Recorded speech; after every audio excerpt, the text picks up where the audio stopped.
One day in a small diner, a brother and sister, Joseph and Sydney, meet. Some time ago, they pulled off a robbery together, netting them $7 million, which the man has brought with him in a large bag. They briefly discuss their plan of action for the near future. Sydney needs the money to pay off debts and provide for her daughter, Steph. She wants to right her wrongs because she regrets not being there for her daughter as she should have been. But first and foremost, the pair needs to hide in such a way that they can't be found. Joseph mentions he knows just the place, but at that moment, a police siren blares outside the window and they both run off. In the woods, they change clothes, throwing their old ones into a swamp. Joseph says that a friend of his has allowed them to hide out in her country house, a place long forgotten by everyone. Soon they reach a cornfield, and as they make their way through it, they hear gunshots. They approach the house cautiously. To their surprise, there is a car parked in front, and 3 guys are amusing themselves by shooting empty bottles with rifles. Sydney calls out to the troublemakers, but her shotgun doesn't scare them. However, when Joseph appears on the other side, the trio takes off. The brother suggests they hurry. They go inside the house, which appears to be empty. Joseph immediately notices a large clock. Then the siblings walk through the house, noting the mess and overall neglect. At that moment, they once again hear police sirens. Sydney suggests running, but Joseph points at a door leading to a pantry and announces it's exactly what they've been looking for. He then rushes to the clock on the first floor and starts turning its hands in a particular sequence. Sydney does the same with other clocks, and when they all start chiming, the pair steps into the pantry and closes the door behind them. Thunder rumbles and lightning flashes above the house. Just then, Joseph opens a small notebook and orders his sister to dial a certain number on the antique telephone inside the room and to hang up right after she says the required words. Outside, they can hear the voices of police officers searching for them. Sydney dials the number and utters a few words, then immediately hangs up. Darkness and silence descend. Sometime later, Joseph opens the door and they step outside. There is no one around. The house is neat and cozy. Everything is in its place, and the clocks have stopped again. Following instructions, Joseph winds the clock in the living room. Sydney can't believe they actually pulled it off, and now they are safe. But Joseph reminds her they must stay there for at least 14 days, which doesn't seem too hard. The fridge is full of food and drinks, and there's a pile of discs on a table to help them pass the time. On the first day, they simply rest. Joseph goes for walks and inspects the grounds, while Sydney takes a bath and tries on old dresses she finds in the closet. On the second day, they cook dinner and spend time chatting on the porch. During the day, they count their loot, planning how and where they'll spend it. Sydney misses her daughter and looks at her photo, but consoles herself that soon all this will be over and they'll be able to live without needing anything. They examine the portraits hanging in the house and practice shooting, at which they both seem to be quite skilled, as they have rifles with scopes. Thus, 13 days go by. One evening, Sydney explains to her brother the value of certain items stored in this strange house. For example, a bullhook is not cheap, but modern people simply don't know what it's for. Suddenly, she switches to talking about their relationship as brother and sister. The man feels he never gave her enough love and now suffers because of it. But Sydney herself thinks her life hasn't turned out too badly. She does have a daughter, after all.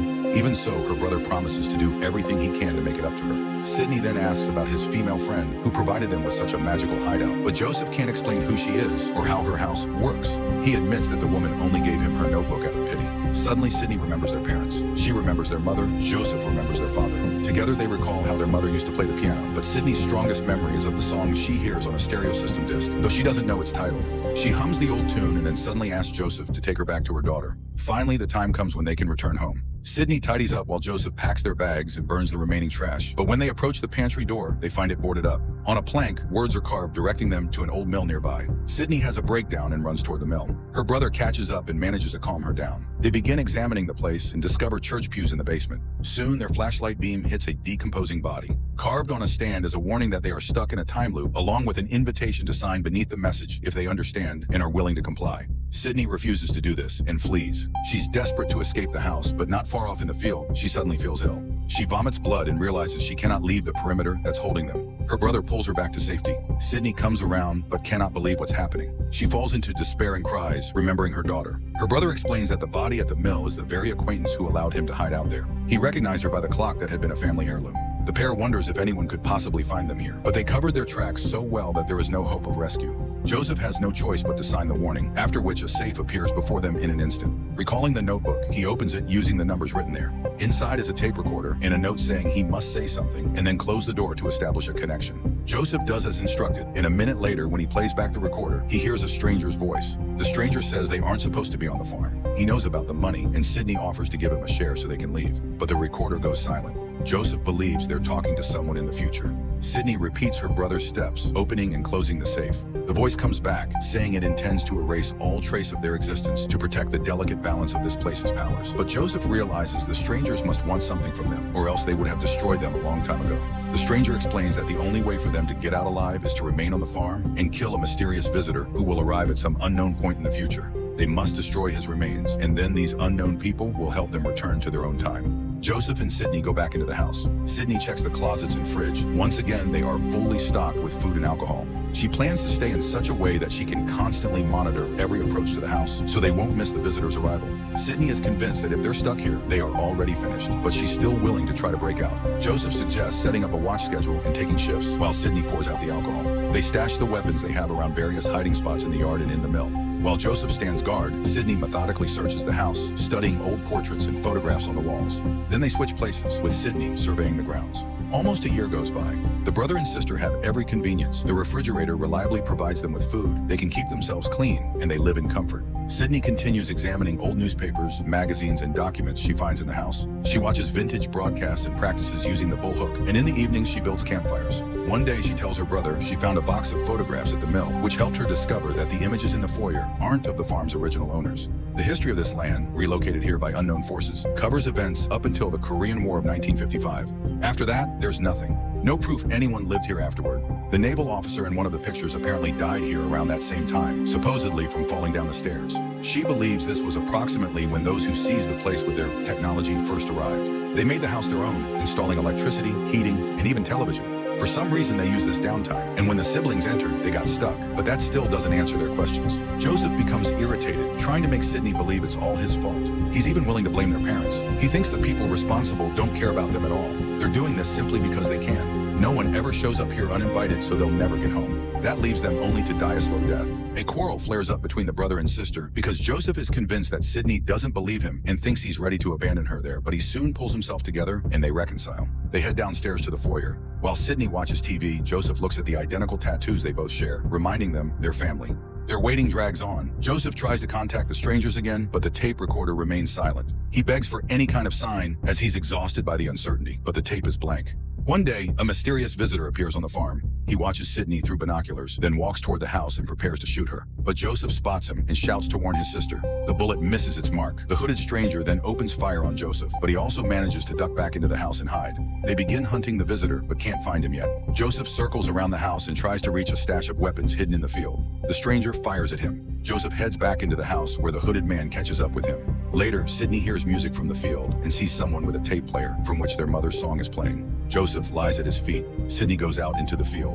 An argument ensues, and Sydney is wounded. She takes cover in the house, bandages herself, and discovers the closet is blocked once more. In a rage, she tries to break down the door, but a warning appears on the board, telling her not to do that. At the same moment, a safe appears in the room. Meanwhile, Joseph, his legs bound, regains consciousness in a church. Sydney reopens the safe connection, insisting on leaving with her brother. The strangers warn that if she breaks down the door, both will die. At that moment, the visitor notices Joseph trying to reach his pistol and strikes him. A stranger says they can't risk the visitor escaping. Sydney mentions her mother's music, but they insist the visitor is not her mother. Meanwhile, the visitor, who for some reason cannot speak, writes a note instructing Joseph to contact these strangers and assure them he and Sydney have fulfilled the requirement and killed the intruder. Sydney is in the midst of being persuaded to disclose everything she knows about the visitor, after which they promise they will explain why they're so sure it isn't her mother. Then the connection abruptly cuts off. In the church, the visitor makes Joseph confirm the intruder's death on the tape recorder. Joseph says the body's outside, that he's injured, and if the strangers can contact Sydney, the two of them will present the body. Sydney receives this information and sets out to rescue him. Meanwhile, the visitor, communicating in writing, tells Joseph that he's looking for the person who killed his family. Just then, Sydney makes some noise outside and the visitor rushes out. A shootout begins, and this time the visitor flees.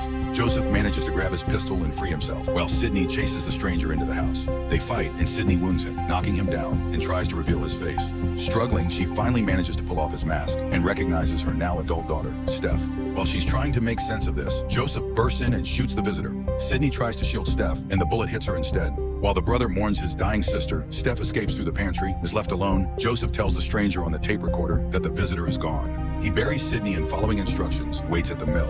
He's transported to an unknown location and meets the stranger from the tape recorder plus a woman. They demand information about the visitor, but Joseph knows nothing. They say he and Sydney broke the rules and will be erased, apologizing for having hoped for a better outcome. Joseph begs for one last chance. The strangers agree and send him back to the first day. At the cafe, he reveals to Sydney he has lived through this cycle many times.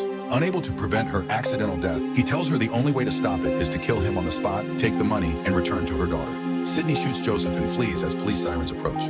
It's a strange and even absurd film because the viewer is left expecting an explanation or a resolution to this bizarre paradox, but it never comes. Who is behind all of this? What they hope to achieve and why the heroine's daughter turned out to be the one she had to kill all remain unanswered mysteries.